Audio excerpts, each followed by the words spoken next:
Hi guys, and welcome to part 3 of the Revell BMW Z1 24th scale build update. And we've had some more work on the floor pan and the smaller bits and pieces, which I'll show you in just a moment. And also the top coat paint has been chosen and completed on the body and various body components. And it is this one. As you can see, I went completely away from the original available colours. As I mentioned in the previous video, I thought the colour range that was available was rubbish, boring, not very imaginative at all. So I went completely away from that. I wanted something really bright.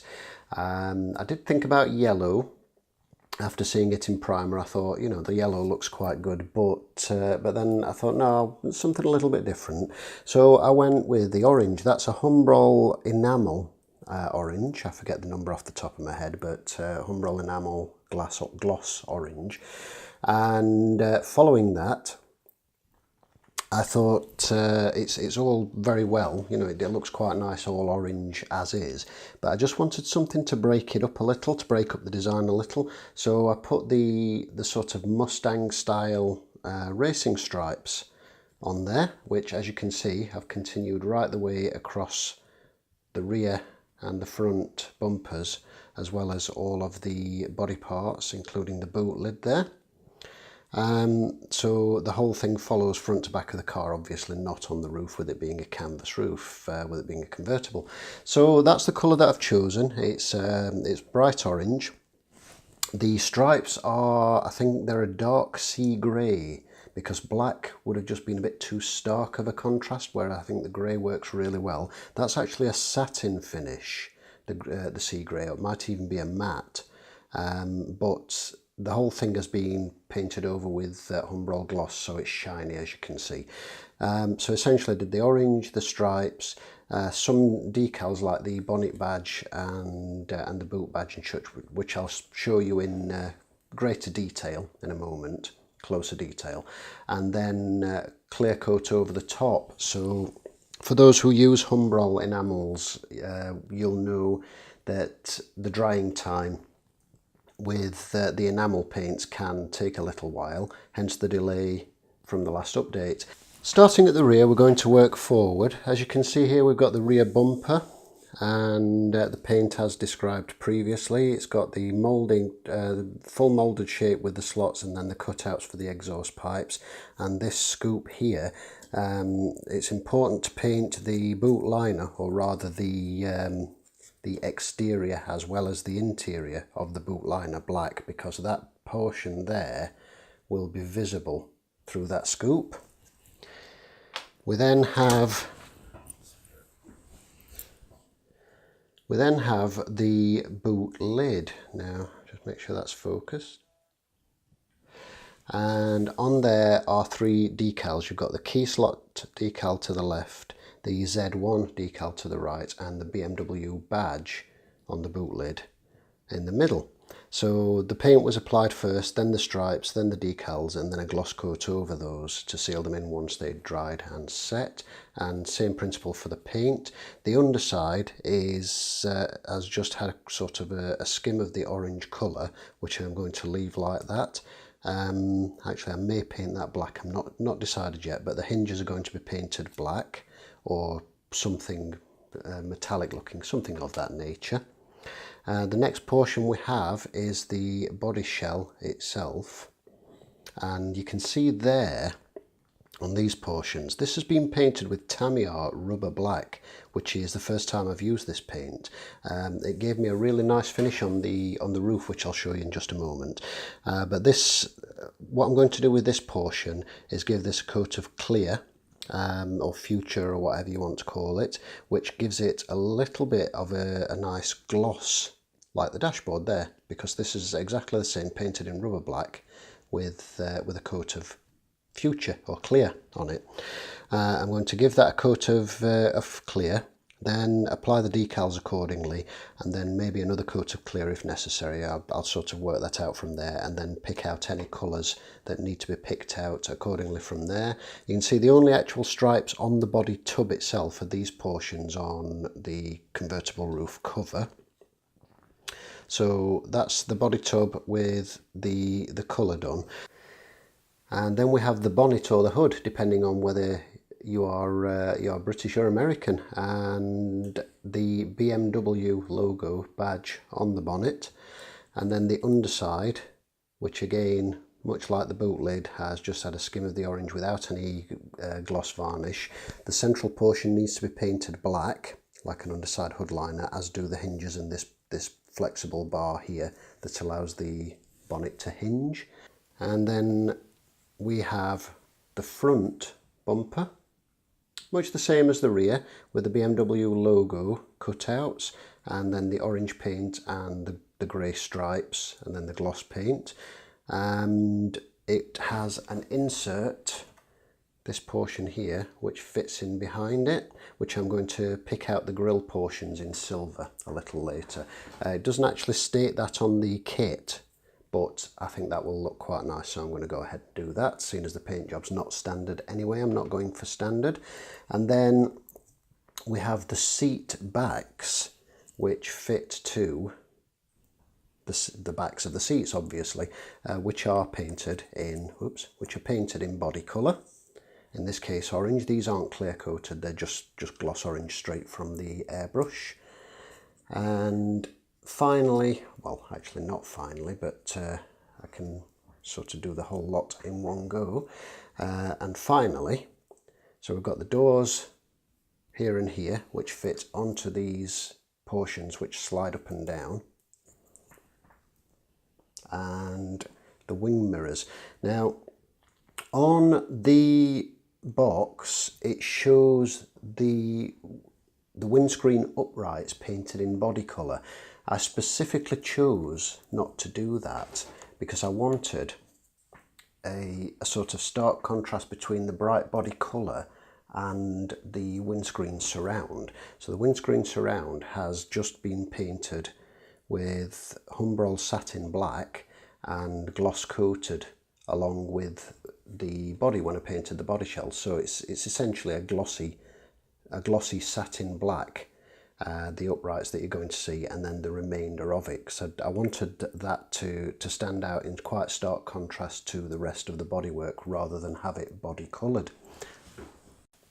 Here we have the seats. These were just airbrushed freehand in two alternating shades of grey, a light grey and a dark grey, and then they're going to be covered in clear to give them a slightly glossy sheen. So they're not ultra glossy, they're more of a sort of satin effect, and then a decal is to be applied to that, which is this one here.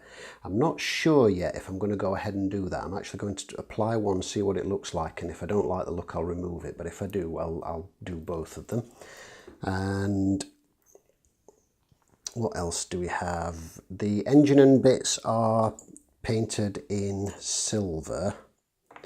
This is Citadel Mithril Silver, and the intake and what have you, they're going to need a little bit of an oil wash just to make them look a bit dirtier, and then obviously things like the drive shaft rubbers and what have you. And the interior, you can see there, obviously the rear portion is body coloured, as is the back wall, which is where the seat backs go.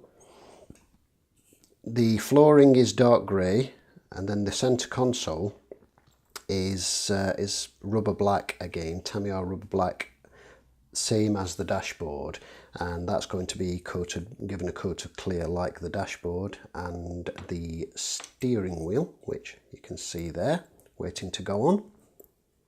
So it just lifts that dull matte finish and gives it a little bit of a shine.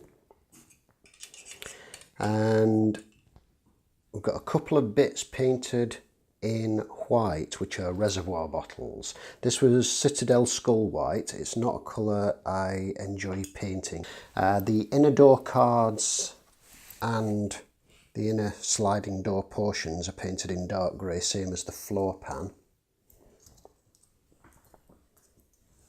and may or may not get a coat of clear. I'm not decided on that yet. Various other small pieces which are just painted in blacks or greys or silvers or what have you.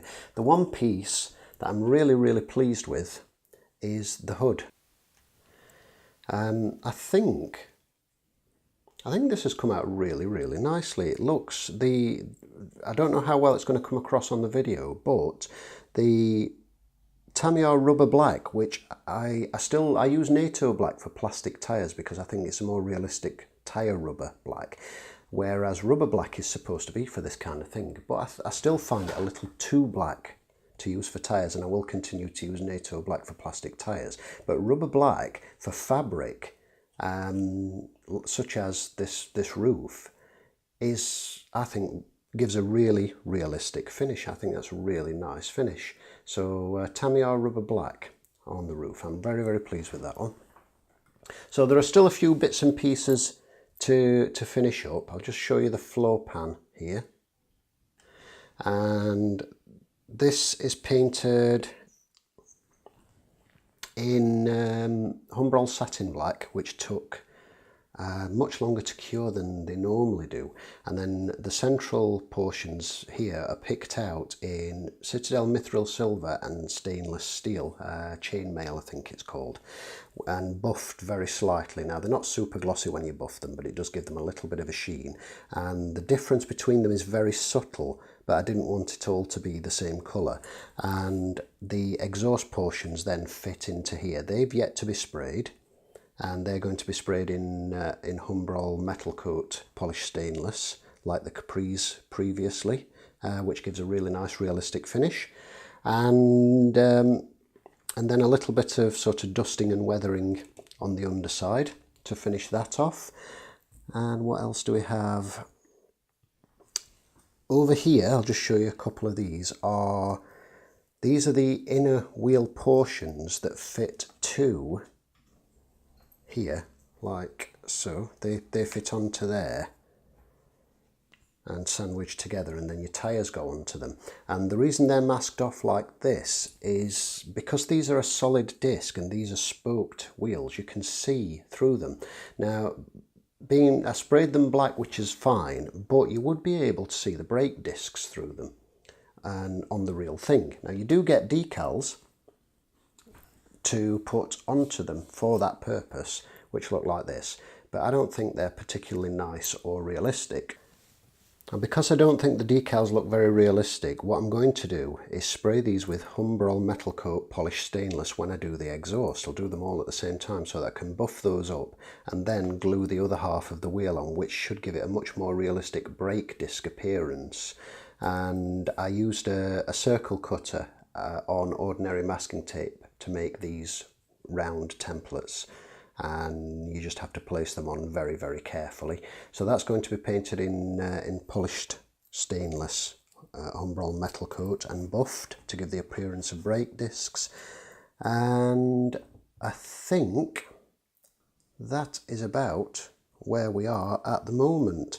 There's still a few little pieces to paint up yet. We've still got things like the drive belt assembly and pulleys and not AC units, sort of alternator and bits and pieces that you would get on there, and the actual brake disc covers that sit on the suspension struts. It's pointless spraying the disc itself on this side because that's not going to be visible, so I might sort of run a bit of stainless steel colour Citadel chainmail or something around the edge, because that bit might be visible, but then the rear covers would be possibly a satin black or something, but I'll kind of figure that out as I go. And the fan, just for a little bit of contrast and variety inside the engine bay, I'm probably going to paint that in yellow and then give it a matte yellow and give it a coat of clear so it's a sort of satin finish. So it looks like a plastic yellow fan. I know the original one wouldn't have been matte yellow, but I do like to deviate occasionally if it adds a little bit of interest. So just to give you a quick close-up of the alloy wheels, they're painted in Citadel mithril silver, and I'll probably give those a little bit of a black oil wash before they're fitted as well. So that's where we're at so far.